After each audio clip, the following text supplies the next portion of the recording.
अस्सलाम वालेकुम फ्रेंड्स। आज हम पढ़ेंगे शुड के बारे में। शुड का इस्तेमाल पैसिव वॉइस में हम शुड कैसे इस्तेमाल कर सकते हैं। शुड एक फ्यूचर मॉडल एक्सिलरी वर्ब है और इसको हम जुमले में इस्तेमाल करना सीखेंगे। तो सबसे पहले आपको मालूम होना चाहिए कि पैसिव वॉइस क्या है। What is passive voice? Passive voice क्या है? पैसिव वॉइस की डेफिनेशन में तीन पार्ट्स में करूंगा कि असल में पैसिव वॉइस होता क्या है। अव्वल तो मैं इसका फार्मूला लिखूंगा कि पैसिव वॉइस का जुमला जो स्टार्ट होता है वो हमेशा डायरेक्ट ऑब्जेक्ट से शुरू होता है। डायरेक्ट ऑब्जेक्ट से शुरू होगा। फिर इसके बाद एक्सिलरी वर्ब लगेगा या जिसे हम हेल्पिंग वर्ब कहते हैं। एक्सिलरी वर्ब के बाद जो मेन वर्ब लगेगा वो लगेगा हमेशा वर्ब की थर्ड फॉर्म लगेगी। फिर ठीक है, इसके बाद आखिर में इनडायरेक्ट ऑब्जेक्ट लगेगा। इनडायरेक्ट ऑब्जेक्ट हम अलग टॉपिक में एक अलग क्लास में पढ़ेंगे कि डायरेक्ट ऑब्जेक्ट क्या होता है और इनडायरेक्ट ऑब्जेक्ट क्या होता है। इस वक्त हम पैसिव वॉइस की डेफिनेशन क्लियर करना चाहते हैं। यदि पैसिव वॉइस का जो जुमला होगा, पहला स्टेप है पैसिव वॉइस के जुमले डायरेक्ट ऑब्जेक्ट से शुरू होते हैं। डायरेक्ट ऑब्जेक्ट से शुरू होते हैं।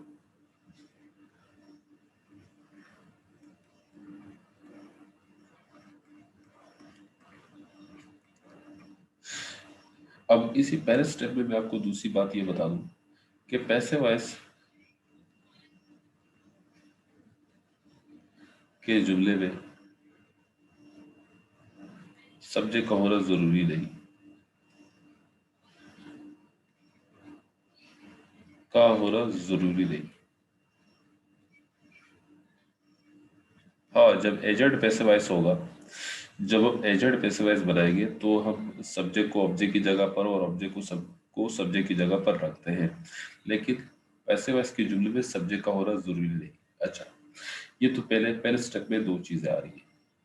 अब दूसरा स्टेप में ये है कि पैसिव वॉइस का जुमला, देखिए पहले स्टेप में मैंने लिखा है कि पैसिव वॉइस के जुमले डायरेक्ट ऑब्जेक्ट से शुरू होते हैं। पैसिव वॉइस के जुमले में सब्जेक्ट का होना जरूरी नहीं, यानी सब्जेक्ट नहीं होता। और पैसिव वॉइस में हमेशा वर्ब की थर्ड फॉर्म, जिसे हम ईडी फॉर्म भी कहते हैं, थर्ड फॉर्म जो कि ईडी फॉर्म भी कहते हैं, थर्ड फॉर्म इस्तेमाल होती है। इस्तेमाल होती है।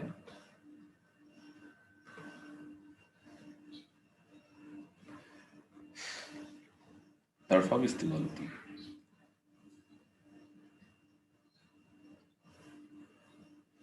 दो दो स्टेप में मैंने तीन स्टेप लिख रहे, तीन पॉइंट लिख रहे थे मैंने। ये पहला पॉइंट लिख दिया, इसको मैं दूसरा बनाता हूँ और मैं इस पॉइंट को तीसरा बना देता हूँ। ठीक है, थर्ड पॉइंट। थ्री पॉइंट में आप इस तरह इसको डेफिनेशन को मुकम्मल कर सकते हैं। अब हम पढ़ रहे हैं शुड का पैसिव वॉइस। तो शुड एक मॉडल एक्सिलरी है, इसको हम पैसिव वॉइस बनाएंगे, फिर टेंसेस का पैसिव वॉइस बनाएंगे। तो जो शुड का पैसिव वॉइस है, शुड पैसिव वॉइस में कैसे यूज होगा अब ये पहले सीखेंगे। तो शुड का पैसिव वॉइस बनाने के लिए मुझे एक पहले तो इसका फार्मूला लिखना होगा।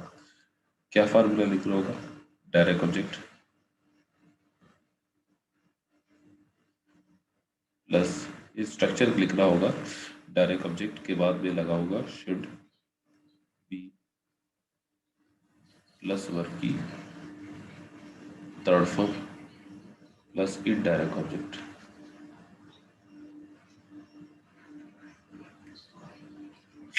डायरेक्ट ऑब्जेक्ट का ताल्लुक वर्ब से डायरेक्ट होता है और इनडायरेक्ट ऑब्जेक्ट का ताल्लुक वर्ब से इनडायरेक्ट होता है।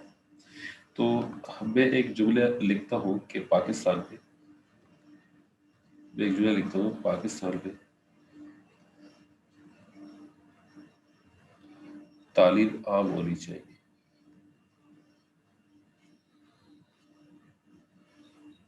चाहिए। अगर मैं इस जुमले को इंग्लिश में चेंज करूँ तो मैं यहाँ पे कुछ पॉइंट्स बताता हूँ, कुछ ट्रिक्स बताता हूँ जिसको आप लाजमन ज़हन में रखिएगा कि जो ट्रिक्स मैं बता रहा हूँ वो ये है कि पहले आप जुमले को समझिएगा, पढ़िएगा। पाकिस्तान में तालीम आम होनी चाहिए। मेन वर्ब क्या है? आम होनी चाहिए, यानी आम होना मेन वर्ब है। इस वक्त जुमले में आम होना मेन वर्ब है। इस मेन वर्ब से पूछे कौन तालीम आम करेगा, तो आपको जवाब नहीं मिलेगा कि इसमें इस जुमले में मौजूद नहीं है काम करने वाला। The doer of action, the doer of any action is called subject. इस वक्त जुमले में काम करने वाला मौजूद नहीं, यानी सब्जेक्ट नहीं है। कौन आम करेगा तालीम को, मौजूद नहीं। अब इसका यानी ये एक्टिव वॉइस नहीं रहा, क्योंकि एक्टिव वॉइस में सब्जेक्ट का होना लाजमी है। अब पैसिव वॉइस कंफर्मेशन के लिए मुझे एक दूसरा सवाल करना होगा मेरे वर्ब से। क्या आम होनी चाहिए, यानी क्या क्या आम होनी चाहिए, तो मुझे मिलेगा इसका जवाब एजुकेशन। क्या मिला मुझे? एजुकेशन। तो तालीम क्या है मेरे पास? एक डायरेक्ट ऑब्जेक्ट के तौर पर काम कर रहा है। डीओ से बड़ा मैं डायरेक्ट ऑब्जेक्ट को ये शॉर्ट में ऐसे लिखूंगा, डायरेक्ट ऑब्जेक्ट। तो पाकिस्तान में तालीम आम होनी चाहिए। अब जुमला कैसे बनेगा? डायरेक्ट ऑब्जेक्ट आप बोलेंगे, क्या बोलेंगे आप? डायरेक्ट ऑब्जेक्ट बोलेंगे। डायरेक्ट ऑब्जेक्ट के पास तालीम है, अब डायरेक्ट ऑब्जेक्ट बोलिए और उसके बाद रिवर्स से जुमला बनेगा। इसी तरह रिवर्स से आप जुमला बना सकते हैं, रिवर्स में जुमला बनेगा। मैं जुमला बनाने की कोशिश कर रहा हूँ कि कैसे बनेगा, आपको सिखा रहा हूँ। पाकिस्तान में तालीम आम होनी चाहिए, यहां मैं लिखूंगा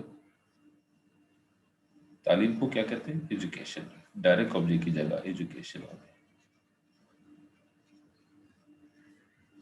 अब हेल्पिंग वर्ब क्या लगाऊंगा?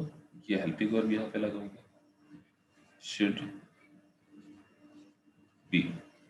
यानी मैंने ये तालीम बोला, उसके बाद शुड बी, शुड बी। अब आम करने की इंग्लिश क्या है? जनरलाइज। जनरलाइज की कौन सी फॉर्म लगेगी? Third form, generalised. Education should be generalised, education should be generalised in Pakistan. In Pakistan preposition phrase है, इन प्रीपोजिशन फ्रेज को आप आखिर में लगाएंगे।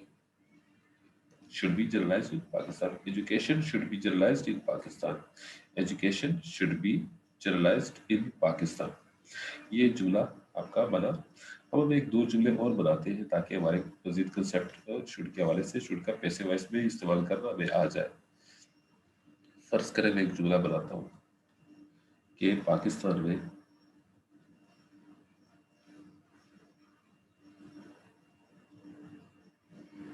महंगाई बढ़ रही है ना, कम होनी चाहिए।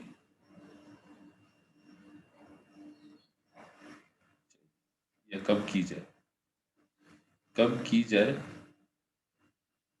कम की जाए बोले, या कम होनी चाहिए। ठीक है ना, मशवरा दे रहे हैं नरमी से। तो जुमला शुरू से बनेगा, पाकिस्तान में तालीम महंगाई कम होनी चाहिए। क्या कम होनी चाहिए? क्या कम होनी चाहिए? कम होना मेरे पास मेर वर्ब है, ठीक है, मेर वर्ब। अब ये कम होने से मैं पूछूं क्या कम होनी चाहिए, तो आपको जवाब मिलेगा क्या? महंगाई।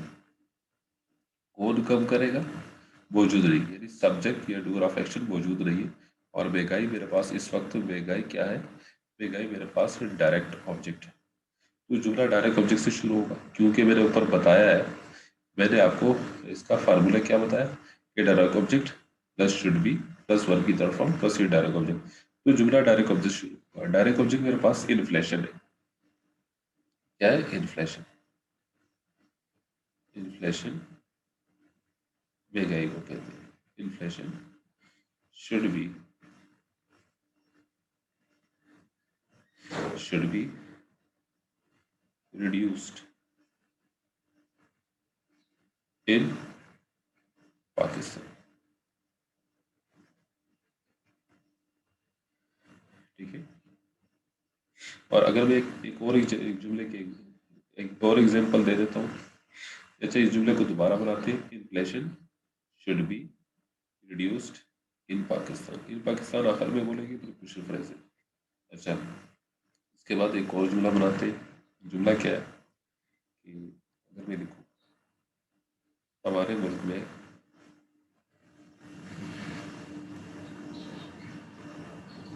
गैर मुल्की सरमायाकारी बढ़नी चाहिए।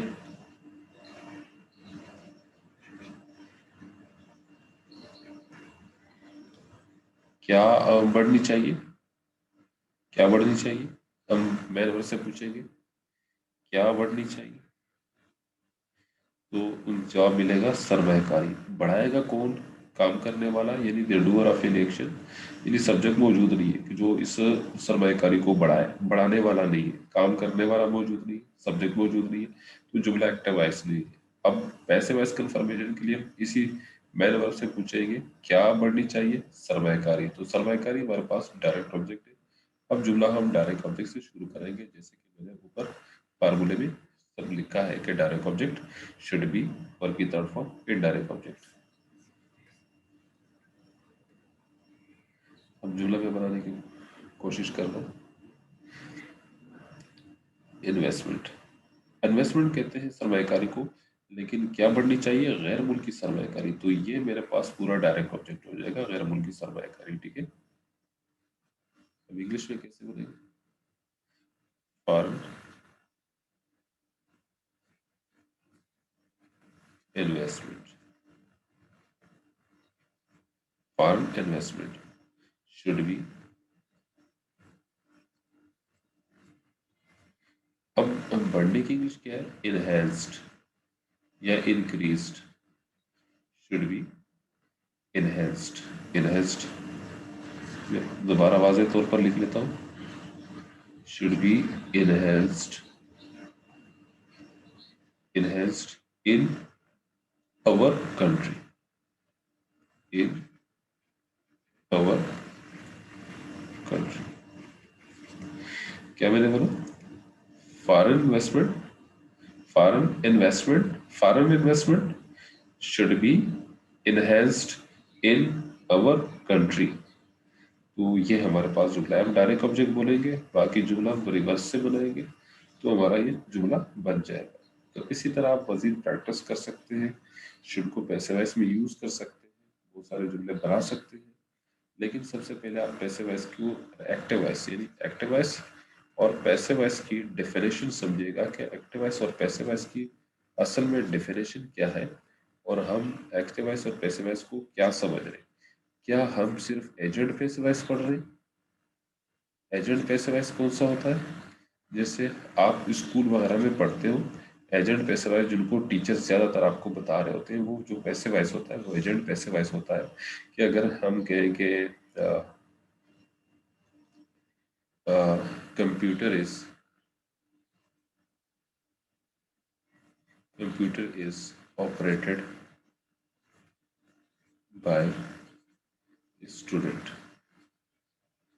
या by me या by my friend, computer is operated by me।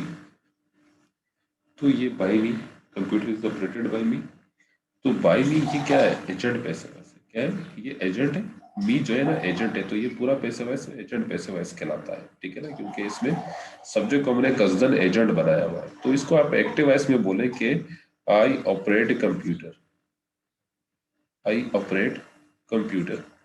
ये ऐसे बोला जाता है जबकि हमें ये सिखाया जाता है। तो तरीकाकार ये है कि आप इस जुमले को ऐसे बोलेंगे आई ऑपरेट कंप्यूटर, ना कि ऐसे बोले कंप्यूटर इज ऑपरेटेड बाय मी। तो करेक्ट ये है, लिहाजा ये स्कूल में पढ़ा जाता है। पैसिव वॉइस की डिफिनेशन ये बताई जाती है, जो कि मैंने पैसिव वॉइस की डिफिनेशन बताई वो ऊपर बताइए। तो लैंग्वेज के स्टूडेंट्स को जो फोकस करना है वो इस डेफिनेशन पे फोकस करें कि सबसे पहले आपको पैसिव वॉइस की ये डिफिनेशन मालूम होनी चाहिए, फिर जाके इस तरह के जुमले आपने पैसिव वॉइस में बनाने चाहिए। शुड का, कैन का, should be, can be, could be, must be, तो बहुत सारे मॉडल ऑक्सिलरी के पैसिव वॉइस के जुमले आप बना सकते हैं, अगर आपका पैसिव वॉइस का कंसेप्ट क्लियर है यहाँ से। ठीक है, थैंक यू सो मच।